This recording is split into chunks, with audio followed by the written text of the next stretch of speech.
Yeah.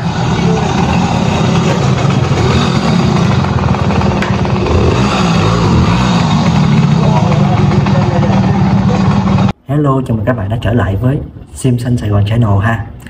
Thì hôm nay á, là Chris sẽ giúp mình thay một bộ ly hợp mới. Tại vì bạn thấy đó, xe Sim Xanh của mình á, dạo này á, là khi mà đạp khởi động á, nó hay bị trượt lắm các bạn. Mà mình cũng đã tăng chỉnh ốc này nọ hết nứt luôn rồi, nhưng mà nó vẫn trượt à. Cho nên hôm nay là Chris sẽ thay cho mình một bộ ly hợp mới. Và bộ ly hợp này khá là đặc biệt nha. Các bạn xem qua video này nhé. Ok, bây giờ mình ra ngoài để xem Chris với lại mình sẽ cùng thực hiện. Ok, let's go. Ok, video.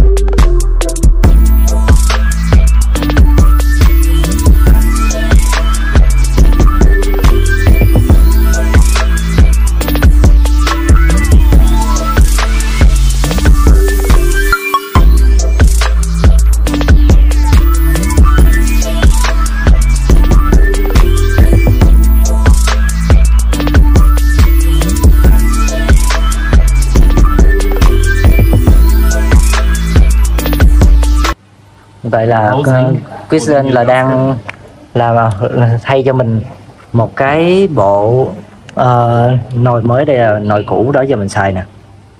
Đó có những 4 lá. Thì Christian có tặng mình một bộ là 5 lá. Anh ấy rất là tốt. Hiện tại Christian đang làm cho mình lắp cái bộ 5 lá này vào. Đó. Đang cạo cái ron cũ đi.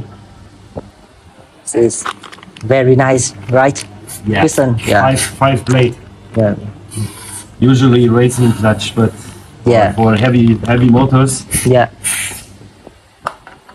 But I use this clutch since 50,000 kilometers without problems. Chris bảo rằng bộ ly hợp 5 lá này rất là tốt. Anh ấy đã sử dụng ở bên Đức đó là 60.000 cây rồi, nhưng mà chưa hề gặp bất cứ một cái vấn đề nào cả. Yeah. You can hear? Okay.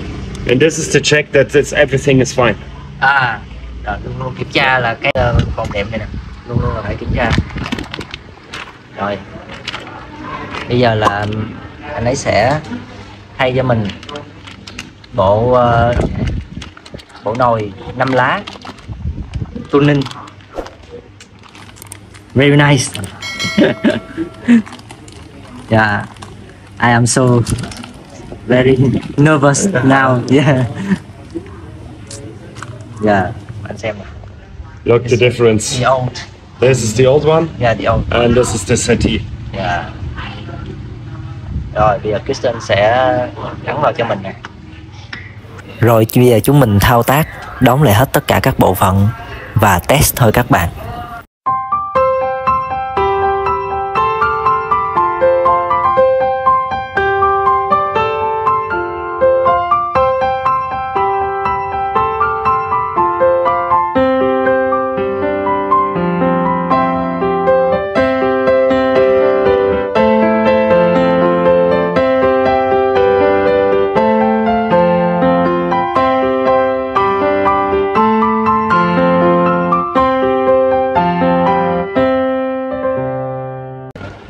Christian là đang lựa cho mình cái ron nào mà tốt nhất. Em có rất là nhiều ron. Rồi giờ đây Simpson 4.0 gửi cho mình nè. Rất là cảm ơn luôn. Biết Christian sang Việt Nam thì Andreas Simpson 4.0 đã gửi cái này. Ok, thank you for this, Andreas.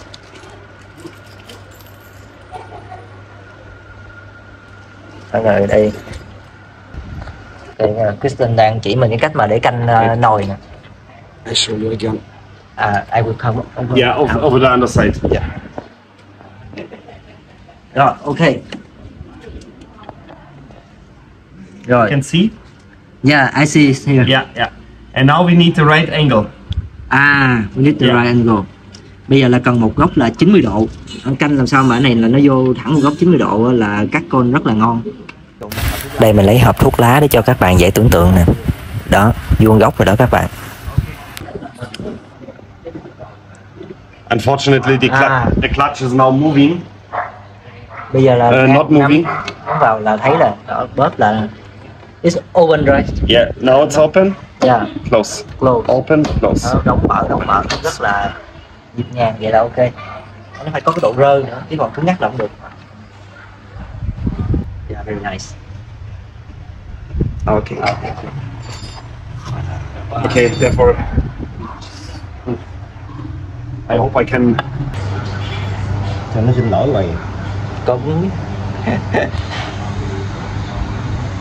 Oh, okay. hi, pa, yo. Vô. Okay. Yeah. Yeah. No, I'm ready. Yeah, ready. Cool. Very nice.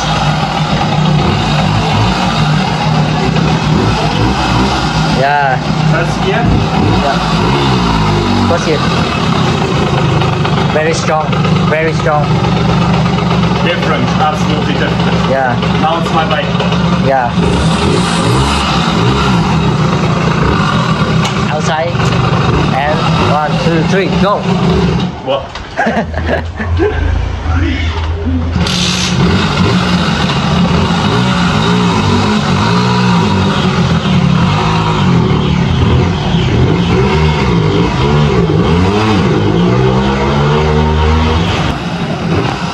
Yeah.